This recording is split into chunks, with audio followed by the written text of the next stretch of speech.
se të gjeta. Eja. Viserlo! Ulem. Pritshmëri të mëdha që na u krijuan që në minutat e para të hyrjes tënde brenda në shtëpi. Nuk e di nëse ka njeri që ka ndjekur Big Brother dhe nuk e kujton atë darkën e famshme tek Storm Arena ku ndodhi çdo gjë dhe nga të gjitha ngjyrat, por që rrugës nuk e di se çfarë ndodhi dhe ti e gjen veten këtu në studio me mua. Pse? Atëherë, në rrath parë mirë mbrëma, se nuk e kisha mundësin aty nga gjithë kakofonia që po u bënte. Së dyti do thoja që për çdo person të hyj në muajin e dytë brenda në shtëpinë e Big Brotherit është misioni i pamundur. Misioni i pamundur. Kemi parë që kanë hyrë, kanë qëndruar vetëm 4 ditë, 1 javë dhe janë larguar. Qëllimi im ishte të hyja, të kuptoja lojën që bëhesha aty brenda edhe avash avash të kisha dhe unë një vend brenda në atë lojë. Prandaj dhe qëllimi i lojës time që në ditën e parë ka qenë sulmi për t'i bërë banorët aty, të hidhin një sy tek ky banor i ri që çdo bënte. Patjetër që emocione ka pasur përplasje shumë të forta të mia me pothuajse të gjithë banorët aty brenda. Po edhe ta atyre me ty duhet thënë. Patjetër, ka qenë mutual, ka qenë diçka që bëj gjatë gjithë kohës si dhe prit. Viserlo, ti shkruan këngë shumë të bukura. Unë në Top Albania i luaj, gjithmonë i kam luajtur që në kohën që ti njihesh shumë pak.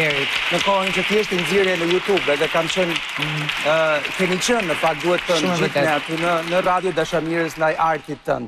Dhe duke qenë se Big Brother mund të përkthehet në një këngë të pash që shkruaje ke Xhami, si John Nash me Kelly, një këngë. Nëse do ishte një këngë Big Brother yt, si do quhej? A do ishte një sad song, a do ishte një këngë fitoreje, a do ishte një këngë melankolie, a do ishte një këngë dashurie? Çfarë do ishte? Mendoj që do ishte një zhanër i ri i krijuar, si ka pasur gjitha këto bashkë, kështu që ka qenë një mix i bukur, ndoshta i vështirë.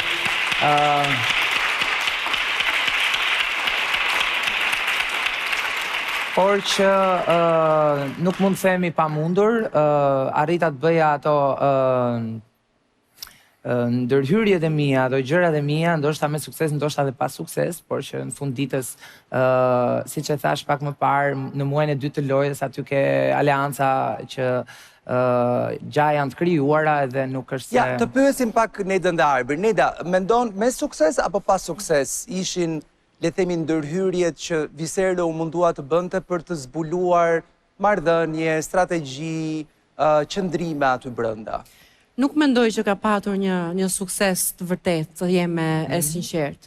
Ke qenë një personazh shumë ekstravagant, pra ndryshe nga personazhet e tjerë, për të vlerësuar aspekti luftarak. Megjithatë, Viserlo ke treguar që këtë lojë doje ta luaje edhe në kufin, në limitet edhe të etikës, dhe dukshëm qartazi publiku këtë gjë nuk e ka vlerësuar. Nëse do kishe dalë që inteligjencën tënde, karakterin tënd stoik ta kishe vënë në dispozicion të lojës edhe për të krijuar linjën tënde dhe për t'i treguar njerëzve një pjesë të bukur të karakterit tënd, që të përmendi dhe Ledioni për shkak artistikisht, mbase për mendimin tim do ishe pëlqyer edhe publiku do kishte lejuar që ti të vazhdoje më gjatë. Faleminderit shumë. Unë e vlerësoj përpjekjen dhe përpjekjet e tua për të bërë pjesë e lojës. Ti hyre si uragan ditët e para dhe ditë pas dite shumë shpejt u ktheve në një shi të lehtë vere. Unë mendoj që merre për këngë këtë. Mund të jetë titulli i bukur, po. Unë mendoj që pjesën më të madhe të sulmeve edhe banorët kanë qenë ato që kanë sulmuar dhe reagimi jot ishte shumë i ashpër. Besoj se diçka që kam rënë sy ka qenë fakti kur sulmoheshe, ndoshta edhe për gjëra të njëjta që ti i kishe bërë atyre, kishe tendencën për tu viktimizuar ndaj gjës që ty po të bënte. Shiko, Arber, në qoftë se më lejon të kthej një përgjigje për këtë, tendencën për të viktimizuar nuk mendoj se e kam pasur ndonjëherë, ndoshta është interpretuar e tillë, por ndjesia që ne ndanim me njëri tjetrin dhe jo vetëm fjalët aty brenda, energjia që përcillnim me fjalët që thonim, nuk kuptonte shumë gjëra, kishte domethënë hynte më thellë se sa fjalët që ne mund t'i thonim njëri tjetrit. Kështu që në ekran unë e di shumë qartë që fjalët ndoshta kanë një rëndesë më të tepërt apo edhe si ta quaj, ndoshta nuk transmetohet energjia e njëjtë siç mund të jetë në një përballje fytyrë me fytyrë, domethënë personat aty brenda, por që aty kishte shumë banorë që bënin këtë llojin e pisët, ndoshta që mund të konsiderohet e imja, e bënin në backstage, në prapakuint, dhe unë që dilja dhe bëja çdo gjë hapur, ndoshta mund të jem gjykuar nga publiku më shumë. Por të gjitha aty brenda e kemi bërë atë zvarritjen tonë për të dalë mbi tjetrin apo për të tentuar për ta ulur tjetrin, ndoshta në një mënyrë apo tjetrën brenda njëri. Përpara se Arbrit të bëj atë pyetjen, besoj apo kishe diçka tjetër. Përpara se të bësh pyetjen, unë do dua të them emrin e një banori dhe ti duhet më përgjigjesh me një epitet. Vetëm një epitet, asgjë më tepër. Qartë. Alto. Mund të themi edhe epitetet që kemi përdorur në shtëpi, besoj, apo? Jo nga këto të cilat... skuz do thoja, që është përmendur dhe nga opinionistë. Në rregull. Gjesti. Fëmia e shtëpisë. Rozana.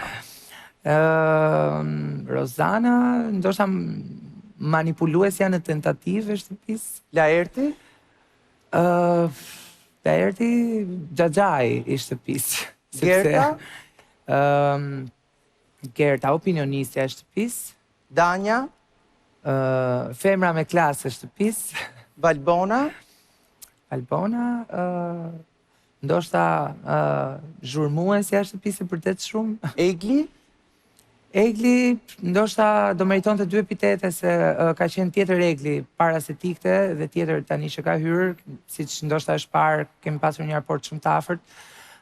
E dashuruara e shtëpisë, po ja lëm Egli. Loredana? Loredana, për Loredana kam pasur dhe vazhdoj të kem një dashuri shumë të madhe miqësore dhe që u trazua një çik për shkak të sjelljeve të saj. U trazua një çik për shkak të sjelljeve dhe për shkak lojës aty brenda, normalisht. Shoqja ime brenda aty në shtëpi, do thoja. E shikon të mundur që të keni shoqëri edhe jashtë? Patjetër, pse jo? Nëse dhe Lori është e hapur për sqarim, për lojrat që kemi lozur aty brenda, patjetër pse jo. Jozi? Jozi, batuta e shtëpisë. Batuta e shtëpisë. Pyetja e Arbrit. Kush e fiton bigun? Do doja Laerti. Me arsyen? Me arsyen që është shumë i logjikshëm dhe koherent në çdo gjë që bën edhe që thot në fund ditës. Pavarësisht atyre gjërave që mund të dalin ndoshta jashtë kontekstit për lojën aty brenda dhe mundohet t'i sajoj një arsye, po zakonisht ka inteligjencën, ka logjikën për të përballuar çdo gjë aty brenda, kështu që. Duhet jenë shumë të mërzitur mami, motrat, jam i bindur për këtë, por e di kush unë mendoj që do jenë të lumtura që të më takojnë dhe unë. Është një njeri të paktën që është tmerrësisht i mërzitur dhe është duke qarë tani që po shikon Big Brother dhe është Eugene Plovishti i Portokallis, i cili ngeli parolë. Faleminderit shumë. Nisero të ftohet të ulesh aty. Faleminderit. E ndërkohë,